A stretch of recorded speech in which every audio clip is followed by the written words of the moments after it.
What's up, guys? Listen, welcome to In Session with Dr. Bryant, where we have real conversations, real healing, and real results. Today, we have a really, really special guest. Not that all my guests aren't special, but he's really special. I've had the honor and privilege of seeing a lot of his tribulations, a lot of his adversities. He is also a LA native like myself. And so, this man has done so many things, good, but also the trauma and the adversity that we're going to unpack has to do with street stuff, jail time, baby mamas, baby daddy, and a lot of the broken home, broken family stuff. And so we are unpacking so that y'all can possibly see yourself in his luggage, in his issues, in his concerns, in his pain, in his trauma, but also be able to get the tools and the healing that either he's already used or that I'm going to help him process through and provide.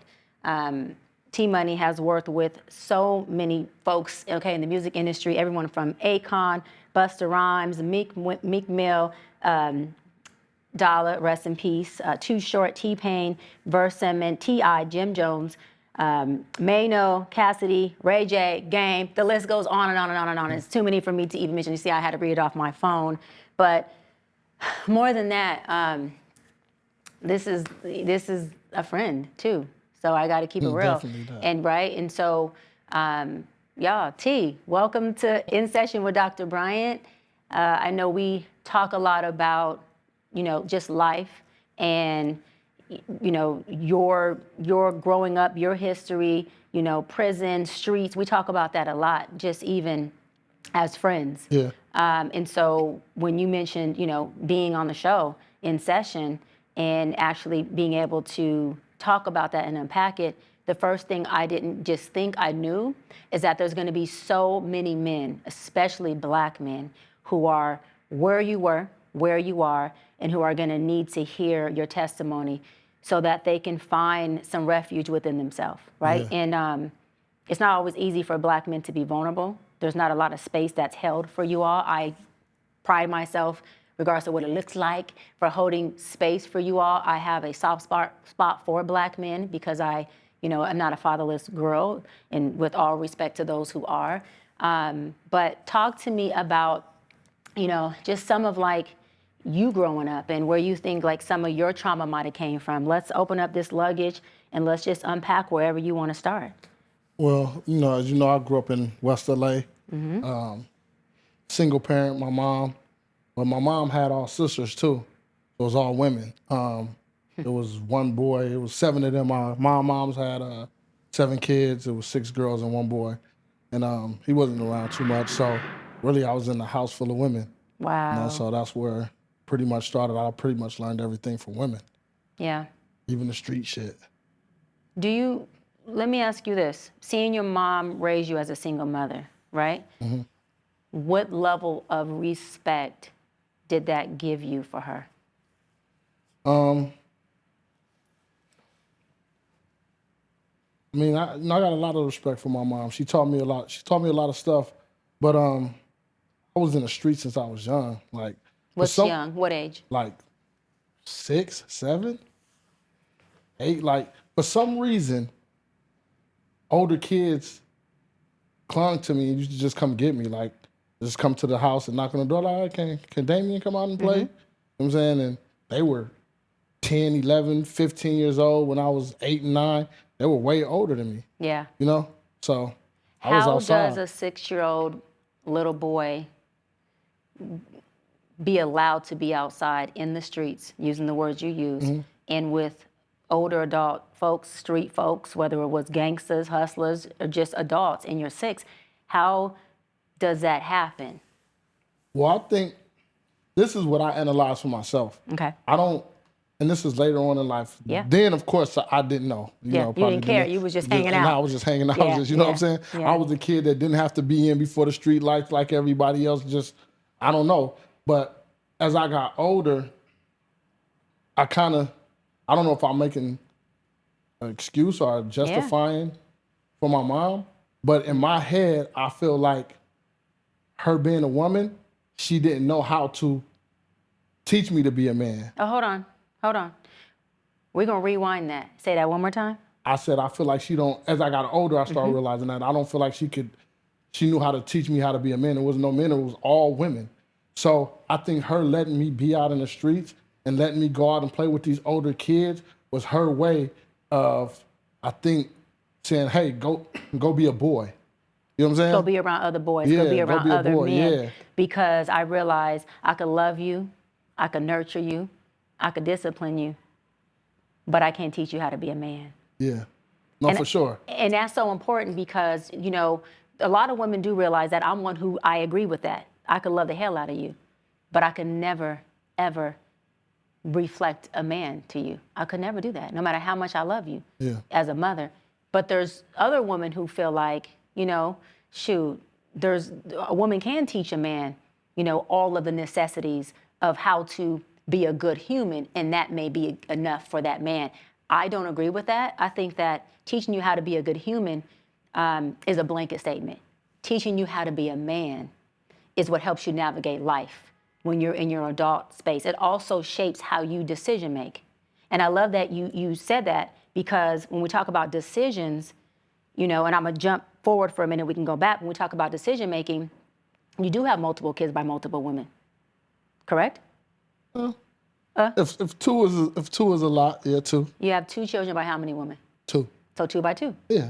More than one is multiple. Yeah, multiple sound like a lot, though. Yeah, okay, well, you know, it's okay. We're not gonna play, but you still got 2 kids, Yeah. 2 beautiful kids by 2 women that you're not in the home with. Yeah. That's a part of your decision making. Yeah. That's not a part of your decision making? Yeah, So you didn't somewhat. make that decision? Explain that to me. I think. Explain how you, penetrated 2 women. They got pregnant. They had 2 beautiful babies. But that was not a decision you made. No, that was a decision. What was the decision? That I made, that to lay down with them and then go up in them sushi and not pull out. So yeah, that was my decision. But you're saying that the conception of a child wasn't what your intention was when you lay down. No, I was making a remark of you saying me making the choice of not being in the home with them. No, but you having 2 kids by 2 different women is a reflection of your decision making. Yeah, definitely. Got it. Definitely. Okay, Yeah, got definitely. it. So what I'm saying with that is, to your point, when you grow up in a house and there's no father, y'all men are what brings the covering. Y'all cover us. You cover the house. So when the father's not in the home, you don't have a covering. So then the mother knows how to do what she knows how to do, which is provide and which is love. But her covering is not that of a man. And so you, as a young boy, go run wild in the wilderness and you try to figure out how to fend for yourself. No, and then you definitely. also at some point try to figure out, how do you provide a covering and fend for that household for a mother who doesn't have a covering? At some point, that little boy grows up to adolescence or even as a little boy and says, well, how do I even cover this house? I think that comes with just picking up certain things, being observant and around the people that you're around, like especially being older. We pick up, you know, even with bad and good things, we pick up some bad things from the bad people that we're around. Right. And we pick up good things from some of the good people that we're around, Yeah. you know? And it's kind of a mixture. I said, I think, like I said, my mom didn't really know how to say, okay, this is what is a man supposed to do. This is what you're supposed to do. So her letting me be in the streets at my age, I think, I honestly, to be honest with you, of course, you know, we get older and we think about certain things and we say, if I knew this now, I would do this different. In hindsight, right. But in hindsight, it's like, I probably wouldn't change it either, because I wouldn't be who I am today, because that taught me how to survive. You know what I'm saying? Like, I'm a survivor at the end of the day. And if my mom wouldn't have let me do that, then I'd probably be somewhere else. And all I can do is, it's like going to court, right? Yeah. And you fighting the case and you say, and they offer you a deal and say, hey, I'll give you 5 years, right? Or you take it to trial and get 30, right? Yeah. And I take the 5 years, I never know if I would have been able to beat it in trial. That's gonna be stuck in the back of my head, like if I took it to trial. So it's like the same thing, is if my mom wouldn't have let me do that or wouldn't have let me be in the streets, I don't know where I would be today. So all I can do is go off of what I went Your through. experience, You know yeah. what I'm saying? You mentioned something so great. T, you said if my situation was different, then I wouldn't have been able to know how to survive so well now. But let me ask you this, as a man, as a black man, at what point in time do you stop fucking surviving? Hold on, and start to thrive. Because let me tell you what, survival is for people in a wilderness. Survival is for people in a war zone. Wilderness and war is trauma fed. That's where we at, though. Come on, hold on. But this is why it's so good, because you're speaking to a lot of men who are of age and who are adolescents who are still surviving. But they got battle fatigue, T. They're exhausted. They're tired of being in the wilderness. They're tired of fighting off bears and lions and tigers. Yeah. And they're tired of doing it on their own. So they've been surviving their whole life. They're looking for a way out to thrive. They're looking for, when do I get my break? When do I get to a promised land? And I'm asking you because you're obviously an adult man now, and there's still a lot of survival mechanisms about you, even as a grown man. Yeah. But talk about, like, do you have a desire to stop surviving and like really start thriving and it not be a wilderness all the time? Nah, the survival thing is always gonna be with me. The survival thing keeps me alive even if I'm not in the jungle or even if I'm not fighting lions and bears and tigers. Talk to me about that. The awareness of your surroundings and being anywhere, because you don't have to be doing anything wrong for something to happen to you. And you need to pay. It's just like I was talking to one of my friends and I was like, they need to, and it sounds crazy because it might be like Chicago, LA, certain places, Yeah. right? That it's so gang infested and everything is separated by gangs. You know, it's a gang right across the street from Beverly Hills. It's a gang Yeah. right down the street from Rodale. You know what I'm Yep. saying? And stuff like that. So I think that I was saying that we need to have a school curriculum of, you know, what side of the street to walk on, what hat not to wear, because that's survival. Like you have these kids that's out of the way that might have a 2-parent home or a 1-parent home, but it just might be still great. Yeah. And they might not even be involved in that. You see what I'm saying? Yep. But they might go put on a hat, not knowing a New York hat means this, or a glove hat means this, or a M hat means this. You know what I'm saying? And then they're getting sweated, or somebody's approaching them and talking to them about something they have no idea about. So the survival thing is always good. You know what I'm saying? That'll never leave me. I don't care what industry I'm in. I don't care where I go and what I'm doing. Survival is always going to be a part of me, whether I'm living, whether I have $300 million, because with $300 million, you can still get killed and you can't take nothing with you. I have to walk around in these streets, and because of me being from LA and growing up in LA, and you know this, even if you don't gangbang, whatever area you live in, that's where you're from. Those are your friends. You went to that elementary school with them, you went to that junior high school with them, and those are the people that other people associate you with. You see what I'm saying? Yeah, absolutely. And what I love is that you just put your brain on display, which is your mindset. And your mindset is a product of your environment. And we become a product of our environment. You just showed that your environment has created a survival mindset in you that says, I always got to be on edge to survive. Have to. Yeah. I don't know what can happen at any point in time.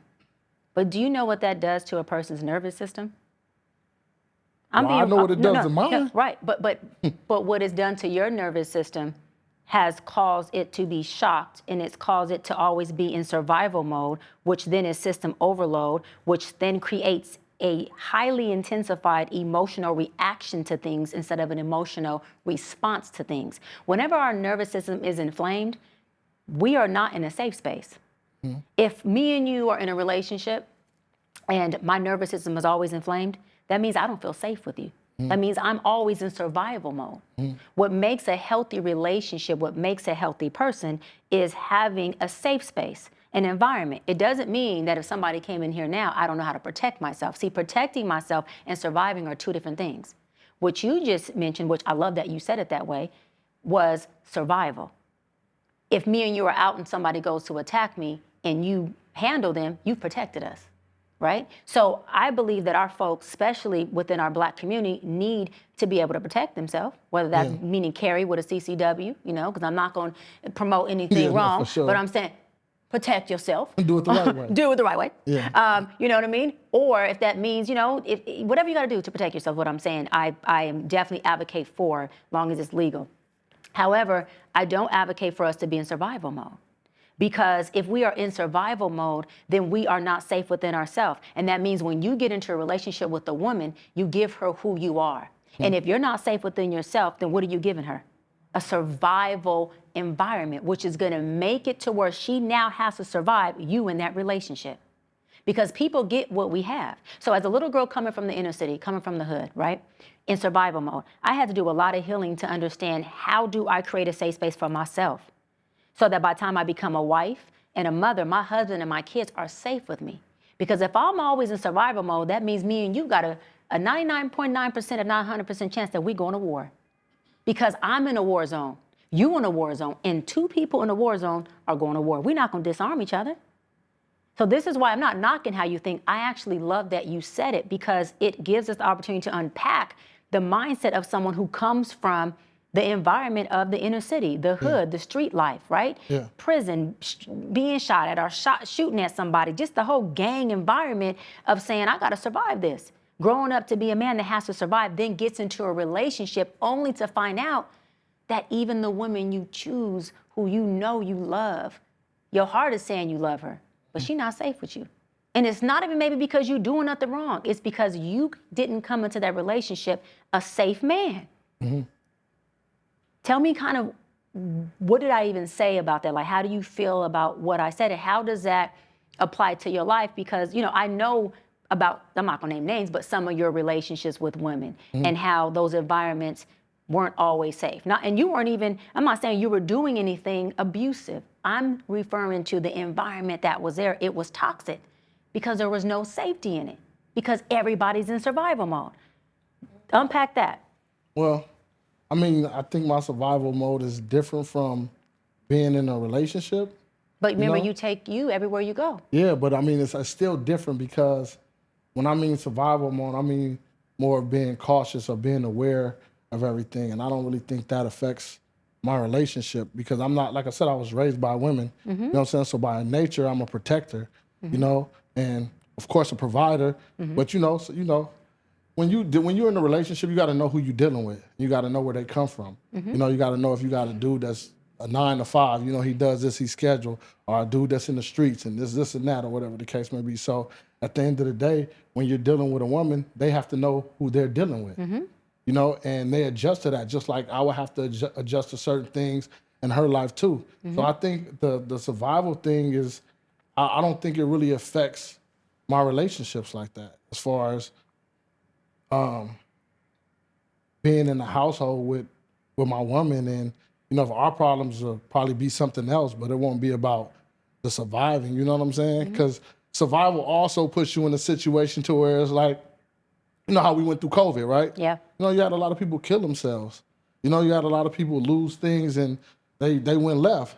Niggas like us, shit, we know how to go from lobster and steak to top ramen and honey buns until we get back to where we need to get back to. And that's survival, you know what I'm saying? That's one of those things where it's like, okay, we fucked up right now, but in a month or two or this and that, it might be different, because I know how to survive. I know how to go to the streets, even dealing with music stuff, or even if I had a 9 to 5 job, you know what I'm saying? I'm gonna adjust to my environment regardless. You know what I'm saying? So that's what I mean by survival. You know, I'm just a person that's always gonna be in that mode. I'm a paranoid person anyway. You know what I'm saying? It's like, that's what keeps you alive. Paranoia is a trauma response. Yeah, well. So that goes back to, you are carrying you everywhere you go. So you're carrying your survival, right? And I hear you on that, but then you're also carrying your trauma response, which is paranoia. So that is an entire wilderness that you're creating for whoever comes and cohabitates with you. If you invite me into your world, you're inviting me into a wilderness. When you come to, let's just say, a safe environment, right? A promised land, a safe environment. There's no war over here.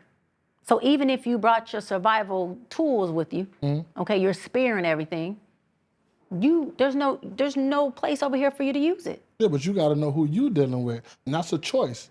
You have a choice in that. If you know who I am, I don't have a gun in your head to tell you to stay. how to tell you to deal with me. You have a choice. 100%. And when you have a choice, you can't complain about a choice. So once you're involved and you see this, you have a choice to either leave or stay or deal with it. You know what I'm saying? And a lot of the times, our black women that grow up with us understands that. Talk about it. You know what I'm saying? They're Understands what? They Understands understand what? the neighbor. They understand the environment. They understand the trauma. They understand what they actually go through it with us. Some of them. You know what I'm saying? Some of them are involved. So again, so when a Wait, person, pin that real quick. You said they go through it with us. Some of them are involved. Yeah. And they know who they're dealing with. Yeah. And those women who are involved or who are going through it, those women often end up being the baby mama, not the wife. Let's talk about it. They often end up being the bottom chick and not the main one. They often end up being with a man who's a womanizer. Hold on, T. They often end up being a woman who is abused, even if it's not physically, emotionally, spiritually. Often end up being a woman who has to fend for herself or who has to figure out, how do I navigate through this relationship, because we are in a wilderness together trying to survive this. And so two people surviving in a wilderness, y'all tend to create little kids who survive as well. That environment doesn't breed anything that we can leave, which is called generational wealth. And it doesn't break, generational dysfunctional pathologies. It creates more of them. So while those women know who they're choosing, they're also choosing you because you're familiar. Let me tell you why. And I'm gonna tag you in, because you look like they father, or because you show up like they father they didn't have, or because the protection and the provision that you're giving them, they have no idea how a man is supposed to protect or provide. So when a man comes in and gives them a one, knowing that that protection is really no protection, they accept it because it's all they ever gotten. It's better than not having anything. So just because we're giving somebody something, T, doesn't mean that we're giving them something healthy. We have to start as black people. Me too, as a black woman, I take accountability. We have to start to be more conscious and more aware of what we're giving people by understanding what we have within ourselves. As a black woman, the reason why I'm able to love you and facilitate you and have an understanding of you is because my father is a street dude. do you just say what you just said? Wait, hold on. You hold come on, from that. Hold on, T, because let's keep it real. But that's also why, and you've known me a long time, why you've said it, I won't choose a street dude to be with, to marry, because I have to choose a family man. Not because I don't love the shit out of my father. Not because I don't love you. Because we've been there for each other and had some deep conversations. But it's because I understand the results of sticking by what's familiar to me, which means I have to do a better job of being obedient and being able to see the flags that were red flag on the play, and not run the same plays that get me into a dead end. I have to run plays that maybe I never knew. I have to run plays that maybe I never seen, that I have to say, listen, I know that this didn't work. I don't know if this does, but I got to do the opposite of what I seen didn't work. I won't be with a womanizer. I won't be with a man who I know can't create a safe space for me. And I want that not just for the black woman, I want that for black men. We have to learn not just who I'm dealing with as a man who's surviving, as a man who has trauma, but we have to start to learn, how do I help you dissipate that trauma? How do I help you heal that trauma? How can I help you and us get to a promised land where we're not going to be perfect, but we can have emotional intelligence, where we can facilitate each other with love, with no judgment and no conditions, so that every time I say something wrong to you, I ain't got to worry about it being another chick. Every time you say something wrong to me, you ain't got to worry about another man taking what's yours. That was never yours to begin with. Because if we come in this thing in the wilderness, we never unpack. And if we never unpack, I was never yours to begin with. And you was never mine. This is why we're able to play musical fucking chairs with each other. Because nobody's plugging in. I can't plug into a broken man. I got to plug into a man who at least can say, listen, I'm not perfect, but I worked through some of my stuff, and I got to show you the rest of my stuff. But we have to help each other heal. We can't say it's okay because all we know is to survive. What if I told you I don't want to survive with you? What if I want to thrive with you? What if I want to be safe with you? Then you have to listen. Then you have to show him that. And a lot Talk of about it. women aren't willing to do that. They want somebody that's already made. Wait, right? hey, talk about what it is to do. Just unpack what is that? So the comment what you saying, like, if you have two people that grew up in the same environment, maybe I don't know how to be that person. Yes. So you can't say like, oh well, this is the woman that becomes the baby mama, and this is the woman that becomes this, and this is the one that becomes bottom. Well, I don't know either, because I've been right here with you the same same place. So how do I know? It's just like, right? So I got tried as an adult at 16. So jail pretty much helped me and saved my life. How much time did you do? I did 7 years. Okay. Jail saved my life. You might not hear a lot of people say that, and you might hear some people say that. It changed my thought process, right? I didn't really have I never had a girl. I was 16. I never had like a real girlfriend Yeah. going before I went to jail. So when coming home from jail and being in a relationship, I really didn't. I went right back into survival mode. So my thing is find a way to get some money and do things for her or do things for myself to be able to pay this, pay that, do this, or whatever the case may be. So it's Oh, always hold been. on. You said find a way to perform. That's No, what you no, said. listen, But you performing. I'm no, gonna yeah, keep going. but But again, that's a performance. it is, but doesn't mean Doesn't mean it's not valuable. But I want to say this because you listen, because you men, you are more than your performance. You are more than a bill you can pay. You are more than just what you can do for me. But we don't know. You listen. We don't Talk understand. about that. Say we don't know it. Say We don't. We don't understand that. why. Okay. Talk about this is so good. Because T. Talk about that. we've never been introduced to it. Woo. If I don't have somebody in my household, You like cooking. I had a friend, right? That I met later on in my life, right? And he wasn't trying to be disrespectful or Yeah. anything, but we were talking about real estate. We were talking about Yeah. investment properties and stuff, right? The Jewish kid, and he was like, the problem is, he was like, blacks always sell. Like never sell, you know? But again, that's something that he was taught in his household Come on, growing T. up. My mama and them didn't know nothing about no damn real estate. We was welfare and Section A. You know what I'm saying? So they're not talking about that. You know what I'm saying? So again, it's just one of those things that you have to. I had an older homie that and I did the same thing with my mom because my mom is originally from Houston, right? And they moved to LA when she was like 13, and I was born at Cedar Sinai, West LA, or whatnot. And I had one of my older homeboys and stuff. He had been getting money or whatnot. He was in the music business, and we were sitting in the studio, and he was like, "Yo, have you ever had sushi before?" And I'm like, "I don't know. Eating that shit, I don't know." Because in my head, to me, sushi is everything raw. Raw, right. I don't And know. to your point, you ain't been introduced to it. So I'm like, well, just come with me and whatever you can't stomach, just put it on the napkin Right. or whatever. So he took me and we ate a bunch of stuff. No lie, he spent like $2,500. Yeah. Like the chef knew him and they were just bringing stuff out, whatever.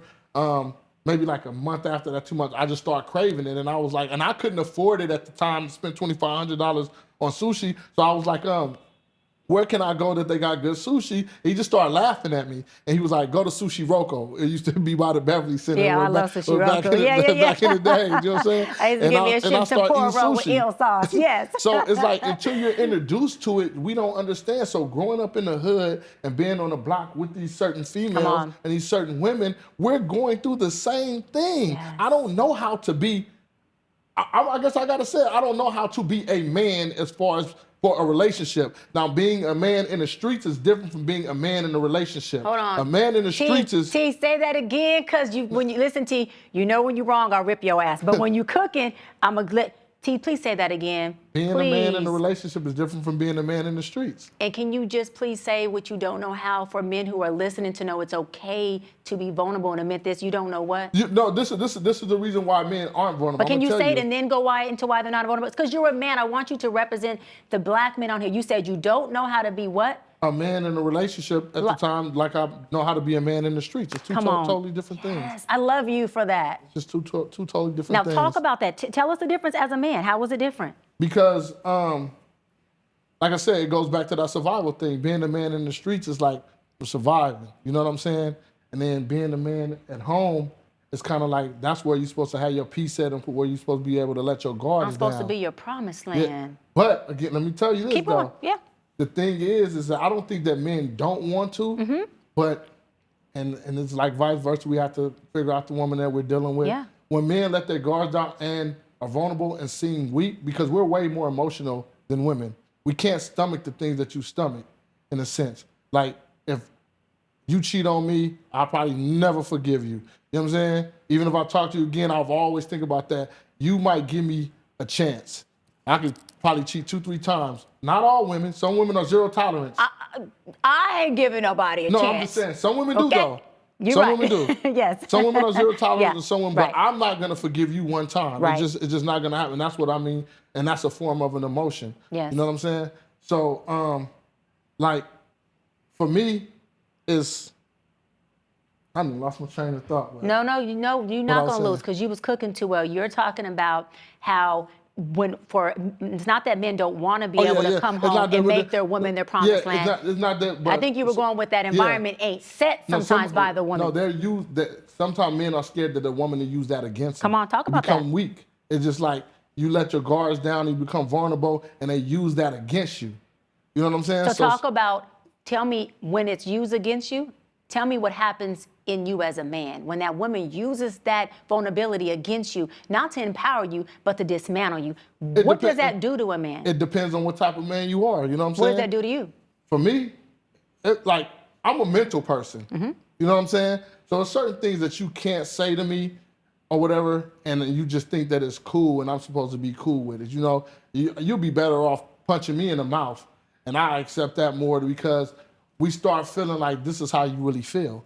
And vice versa. My same thing. If I wake up in the morning and call you a hoe every morning because I'm mad, you might start feeling like So that. you're talking about when a woman is emasculating you or attempting Yeah, to emasculate you. that's what vulnerability does. So when I'm answering your question, I'm saying men sometimes want to, but then they're scared to because it's like a lot of the times a woman don't want to hear that shit. They don't want to hear I'm doing bad right now. They don't want to hear that. They don't want to hear that shit.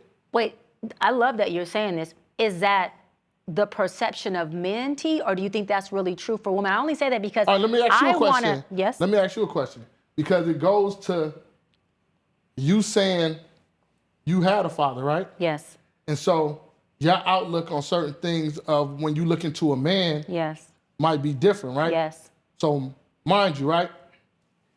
Say I come from this environment where I don't have a man in my life as far as the father figure or whatnot, right? So I don't know certain things and I don't know certain things to look into for a woman because I didn't see my mom or my dad or even two people, you know, interacting like that, right? Like I said, until you're introduced to certain things, right? So I might have all the potential in the world. Potential don't matter with women at all.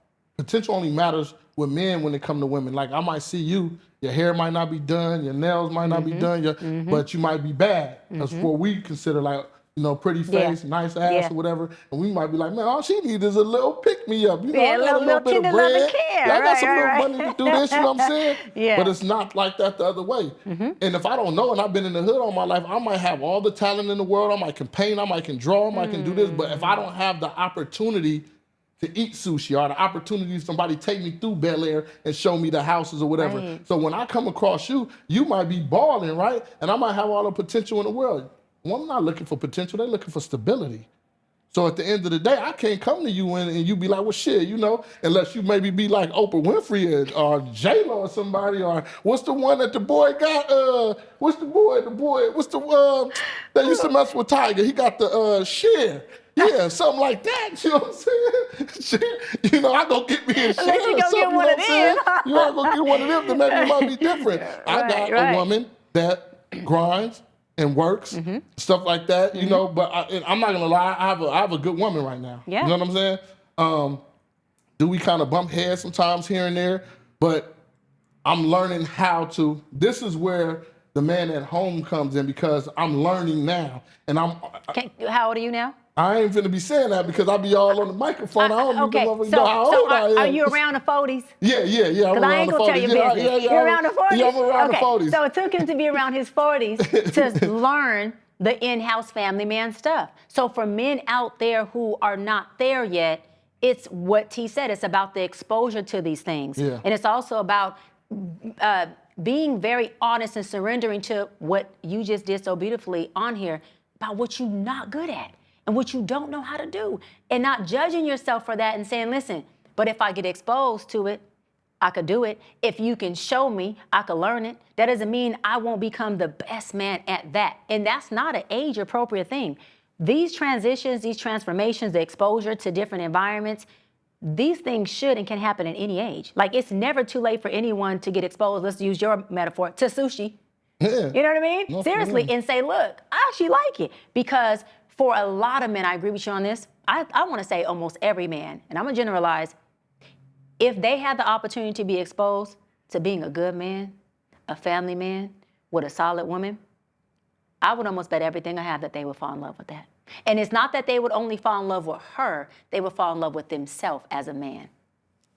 Yeah, I mean, when you're learning different things, if you have an open mind and you want to learn different things, it's like I said, like I'm learning how to, we have to, Wait, I want to hear that. Tell me what you're learning how to do, because I love that. I want to hear that. I mean, I'm learning how to pick and choose my battles. You might have 8 things and 3 of them I might not like. Usually I get out the way for the 3 that I don't like. There's 5 things that I love about you, but it's 3 things that I just dislike about you. And I'm used to just, hey, I'm out of here. Wait, so you said you're learning how to choose your battles. Yeah. So that means in our next conversation off camera and we have a battle, you're going to learn how to choose them too, right? Yeah, I mean, I have to, you know what I mean? Because we don't argue, but we be going at it, yeah. No, so I'm Well, learning. give me some of the other stuff you feel you're learning when it comes to the relationship piece as a man that you feel like, as a young dude being in jail and coming out surviving, that you feel you didn't know, but now you are learning that in your more mature age. You talking about as far as relationship wise? Just relationship and as a man. Well, I'm finding myself every day. Like it's a lot of things that I can critique myself about, and then I want to I got to be better for me, be better for anybody else hold anyway. on.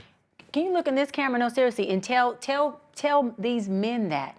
Because it's not about just a man thing, but because you're a man, talk to the men and can you just explain that? Like, why is it important to be better for themselves before being better for anyone, even their kids? Because trying to make somebody else happy and you're not happy is just not going to work, because that means you're doing things just to make them happy and you're not even satisfying yourself or working on yourself.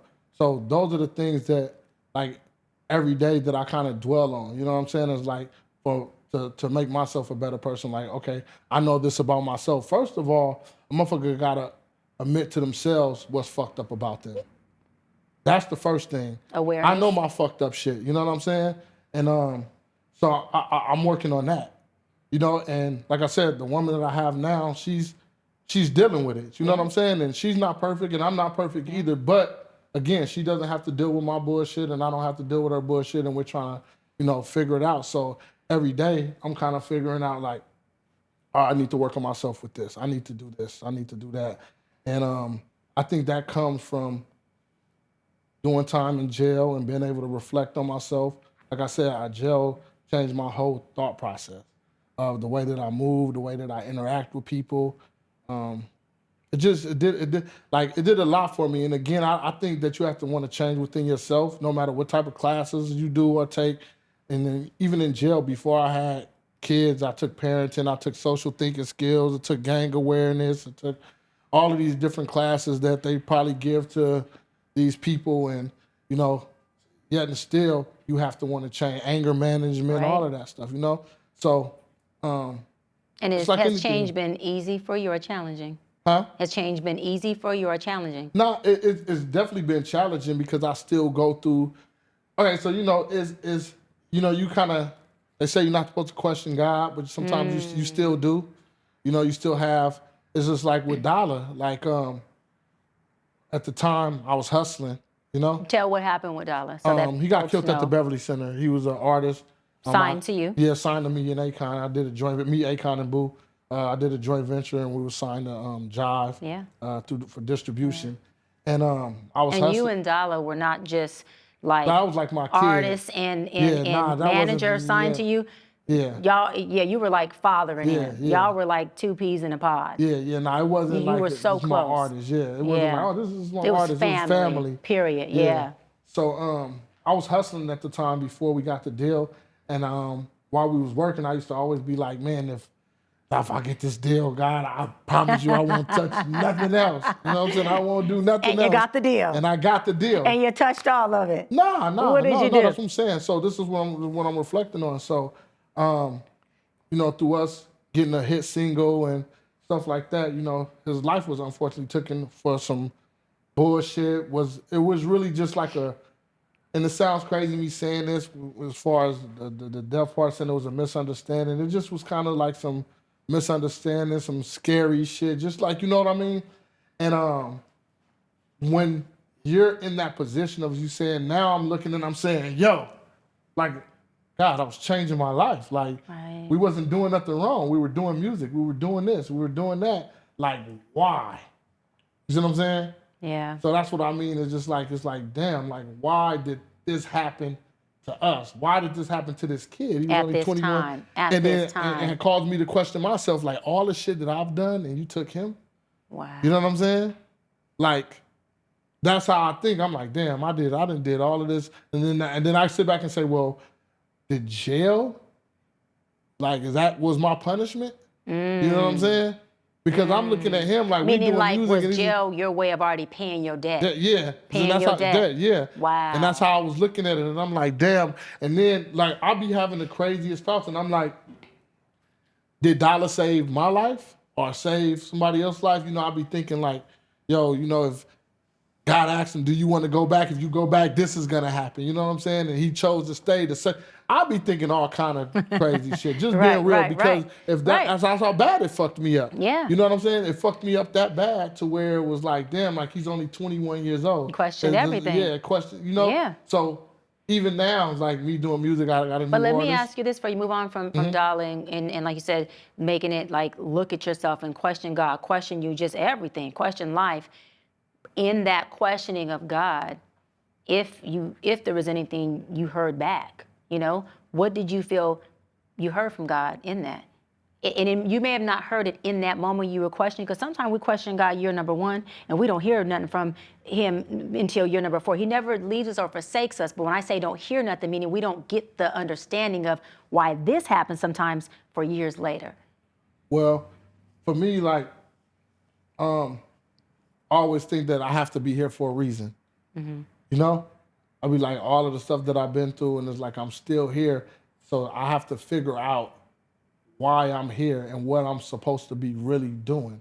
You know, I love music, it's my passion, writing, and, you know, but more than anything is helping people. And I think that's why it was always so easy for me to get other people deals and help other people than Yeah. it was for myself. You know what I'm saying?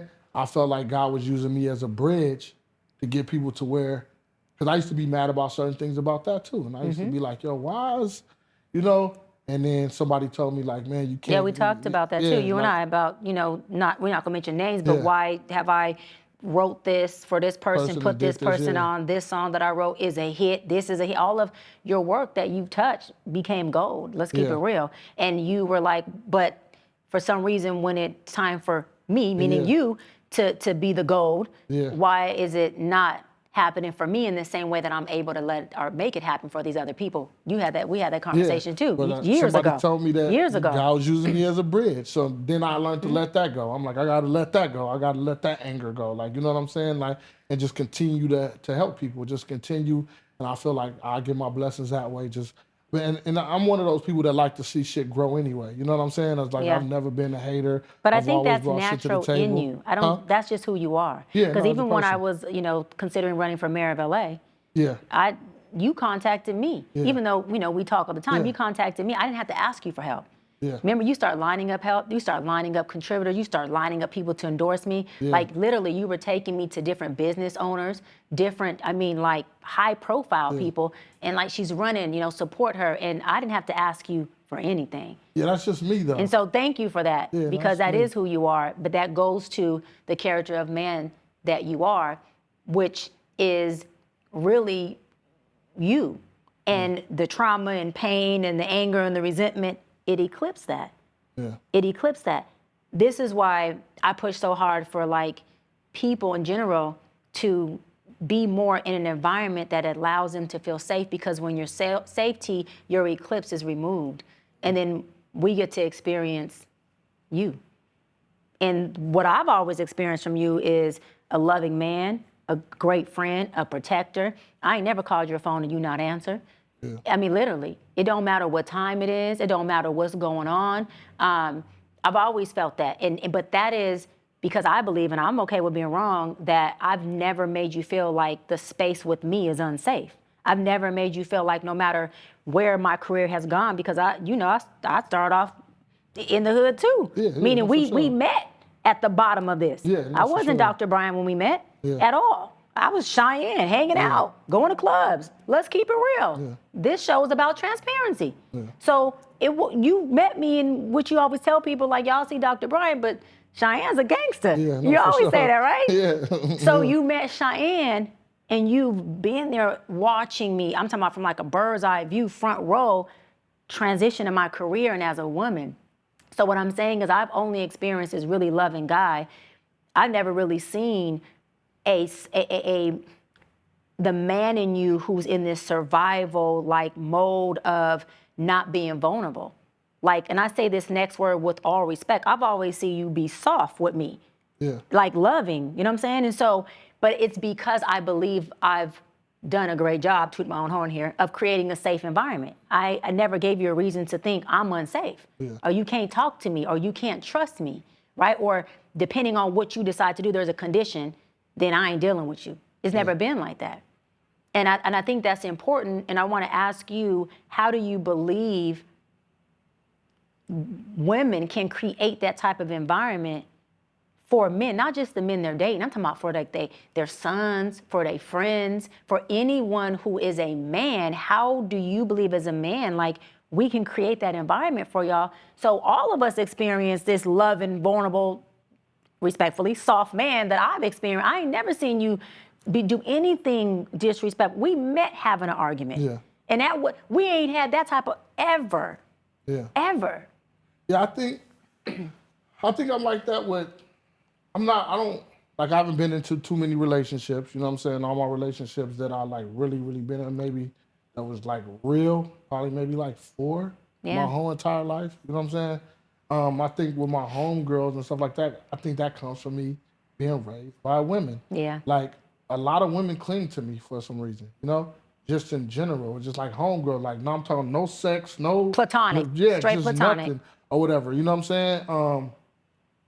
I think that's the women that were around me. You know what I'm saying? And I think I just put off that aura and that energy, and I don't have to be tough around you. I get tough if somebody get to disrespecting us. Totally. You know what I'm saying? Or if something happens, then that comes out. But other than that, when I'm gonna be walking around with you for a little mean I get spicy with you. Yeah, and and you still are very but like... you're a friend. I'm a friend. You're not a woman on the streets that's being disrespectful. Right. See, that's where, again, like I said, when you have certain women that come, because we're from LA, and I'm saying this because, and you understand, like, LA being separated by gangs, that girl that's talking shit got a brother from somewhere, and that's probably gonna be the first thing to say, I'm gonna get my brother from, I don't, you know what I'm saying? You're right, So, because I had a daddy. So you're right, and I got a cousin, and I got a brother. You're right, absolutely. And that's what happens.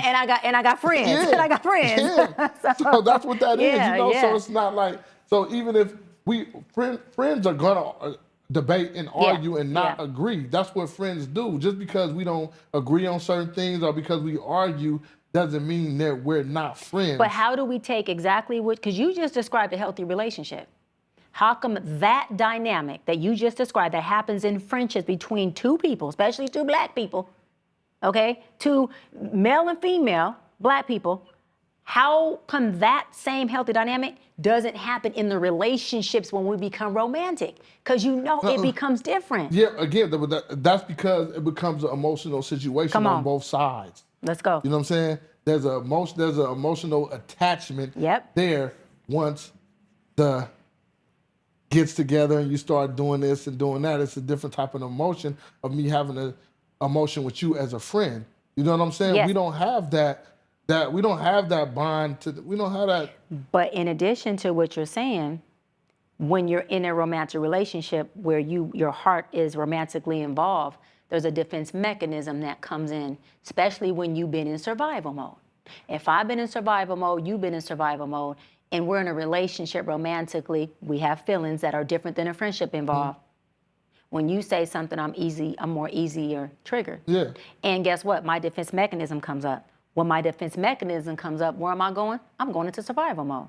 So now you become that nothing ass Nigga who I experienced as a young girl, whether it was at the hands of a father, a man, whoever it is. And when I go to trigger you and treat you like this dude on the street, guess what? Now you in survival mode, your nervous system is inflamed, and now when you're surviving, I become that regular BITCH on the street. I'm no longer the woman who you remembered you used to love. You're no longer the man who I was just making love to last night. It only been 2 hours since I got out this bed. We just took a shower 30 minutes ago from snuggling, and now we in a straight traumaed out, low functioning, no emotional intelligence, blown out trauma response argument that more than likely will end this entire relationship. And if we have kids involved, we're not even taking the kids into consideration to say, we are a collective. It ain't about you or me no more. We have little ones who are looking at us to figure out how do they navigate relationships. So now we've thrown this whole thing away because we both were triggered. Triggering puts us into a nervous system inflammation. Nervous system inflammation puts us into survival mode. And if we survive in each other, we're going to war. And when we're both at war, when do we stop? Because you have to figure yourself out. Like I have to figure myself out. So if there's something that, right, that triggers you or triggers me, or if there's something that's like, maybe, hypothetically, maybe you might say something and I'm used to responding, right? Whether it's responding the right way or the wrong way, right? I'm used to responding. At some point in time, I have to realize what keeps you going, right? And I'm gonna say, you know what? Every time I respond, she just keep talking. So let me shut the fuck up. Right. So now it's time for me to go in the other room because I'm figuring myself out too. But you know what you just described, right? Emotional intelligence. That's maturity. Well, that's how you figure it out. Just you ask the question and I'm telling you, And, if it's something that triggers, you have to figure yourself How out. easy is that done in order to manage? It's not easy, but that goes back to me saying, hey, there's 3 things I don't like about you, and there's 5 things that I do. I'm not gonna leave you over the 3 things. You know what I'm saying? So I'm learning. There you goes go. back to me. I'm learning. Yes. So and I have to learn you. And if we both come up in the same environment and we're used to the same thing, we have to figure this out together. I have to realize and say, you know what? She don't like the color red, so I'm not gonna paint this wall red. You know what I'm saying? Or I'm not gonna say this or do this. Or you know what? Let me go in a room and let me calm down before I even respond. So it might take me 2 hours to calm down. Yeah. So when I come out, now I'm able to talk with some sense without raising my voice and yelling because I'm calm and I done had time to think. So if we're from the same environment and we weren't taught that, then we have to either learn that together. And if you were the one that was taught that and I wasn't, then you have to be patient with me. You said if we grew up in the same environment, we either have to be taught that or learn that. And that's exactly why I stand on the mountaintop about our Black community going to therapy or coaching as a lifestyle. Because if we don't learn this stuff, we're never going to shift or change or be healthy. We will always be in survival mechanism. We won't be able to be in what you beautifully just described as emotional intelligence. But also, when you said I'm gonna go in another room for 2 hours and let myself regulate, regulate my emotions, that is you describing you not being in your defense mechanism. You took your That's me learning myself. that's you now, like I've learning. been saying, But if we don't learn that, right, to your point, we continue to create the same dysfunctional cycle. What you said is how you stop the cycle. You just said it. I have to learn myself to understand how do I regulate my emotions so that by the time I come out that room, I'm in my emotion, not in my feelings. Because feelings cause problems, emotions don't. Emotions are just what you described. I'm triggered. I need some space. I'm gonna take my 2 hours.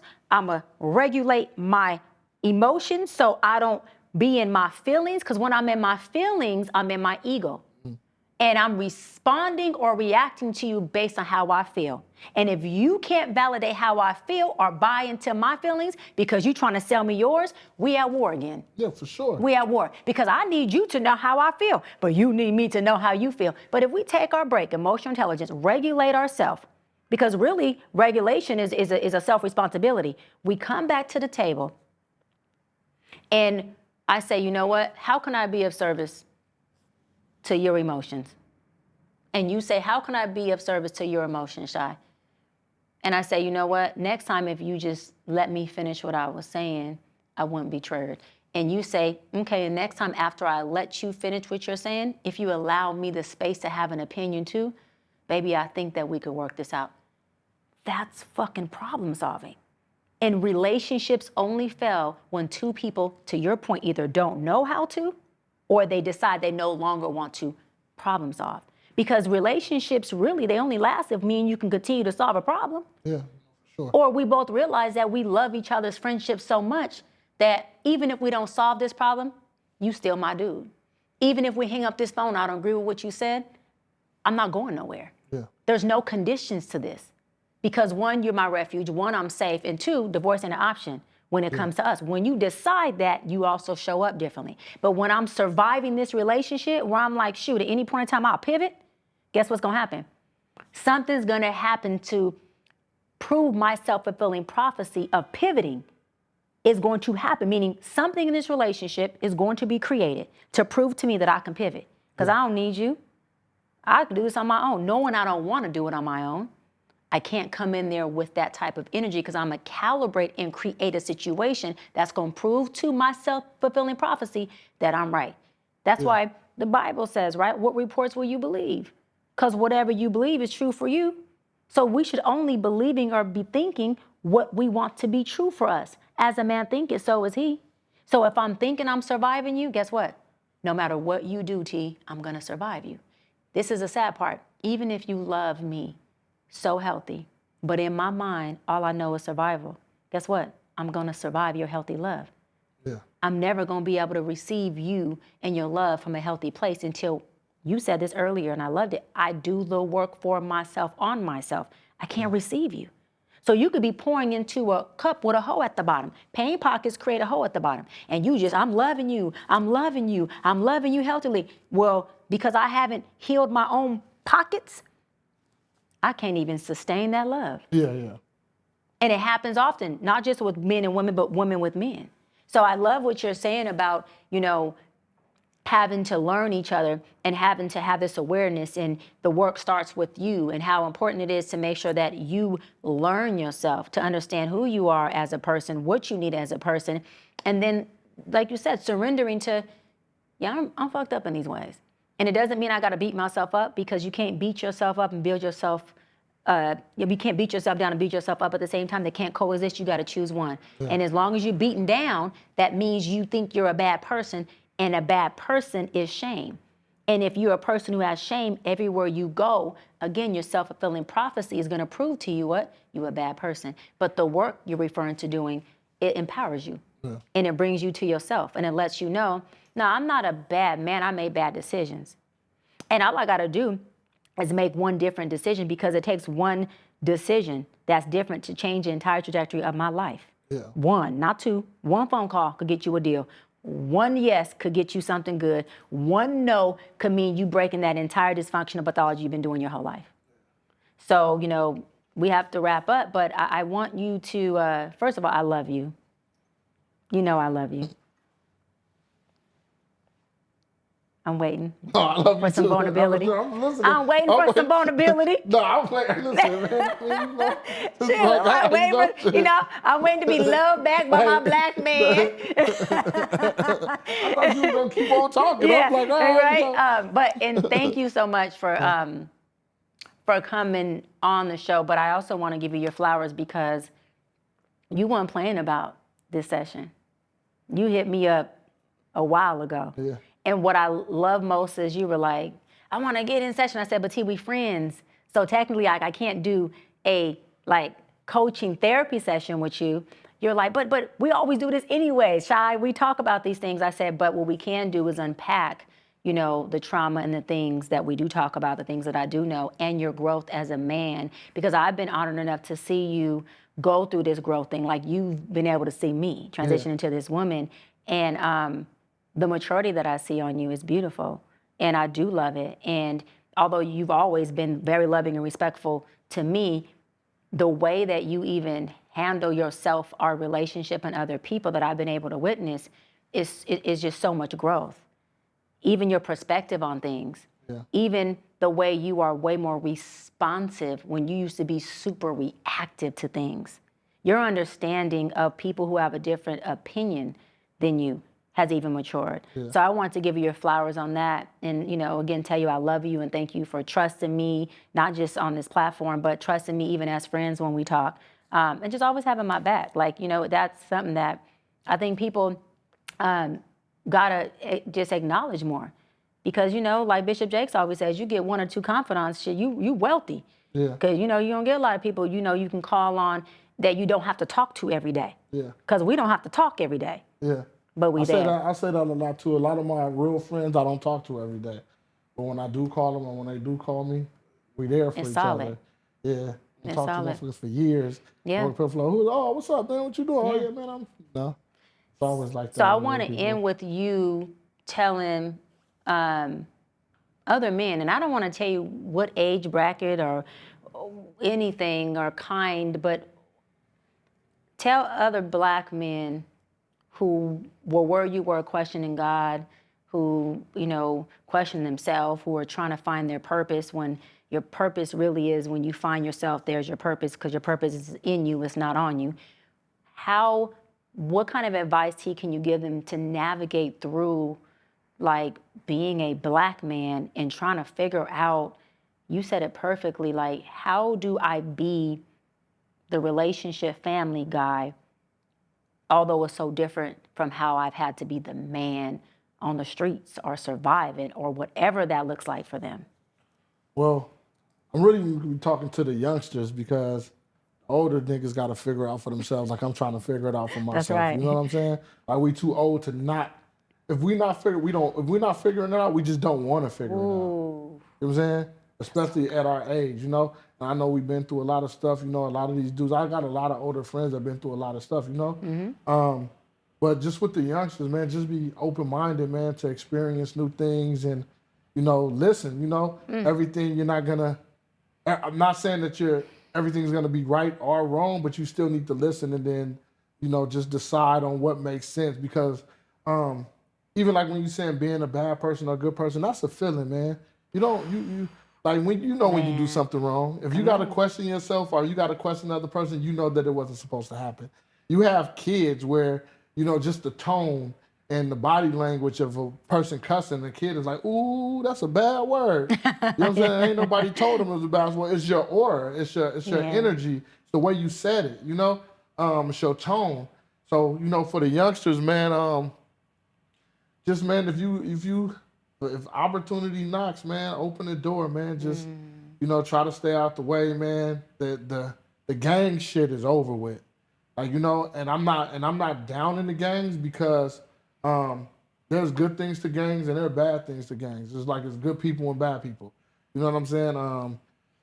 A lot of the gangs were family to a lot of people who didn't have family. Right. And it's, what you took here with it. I made my bad decisions. I ended up in jail, but like I said, it changed my whole thought process.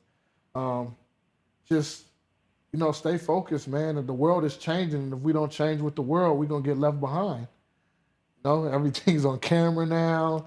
You can't do anything and not be caught on camera. Can't even have a session, a private You session. know what I'm saying? Everything's on the internet, man. So, don't be open-minded, man.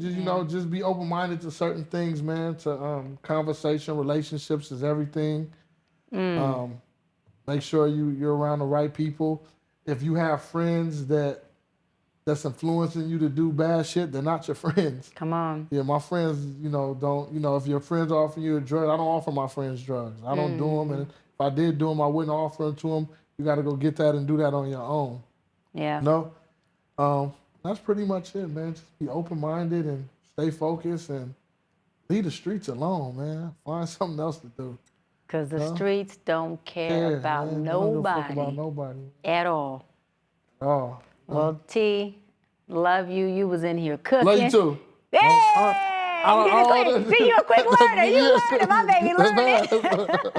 But no, you was in here cooking. You said so many things that not just men, but women I know can take in, and apply it to their life. And that's the whole point of the show is that folks can see, your mess and your luggage, and they can see you open it, and it'll inspire them to open theirs, to look at theirs, and then they can see us pack it up and make sense of it. And even if we don't make sense of it, they at least know that not making sense of stuff is also okay. Yeah. Like everything isn't fixable in that moment. And sometimes you got to surrender to that and be okay with moving forward from that. So y'all, I know y'all got some gems. I'm knowing that it's going to change your life, shift your life. I always say the sheep will know my voice. T's sheep definitely is knowing his voice. Even the sheeps in wolf clothing, I always talk about y'all because, you know, I ain't leaving nobody behind. I even like the wolves who come and cover up in sheep because that means y'all still want to hear what we have to say. And that means that you're still open to healing, you're still open to love. And all you got to do is have a little bit of opening for God to be able to creep in there. So I love y'all. Hope you enjoyed the session. And y'all, listen, from us LA natives, hold on, who born and raised here, Born and not raised the here. transplants. Yeah. We actually born and raised here. To all y'all out there, we love you. See you next session. Give me some love.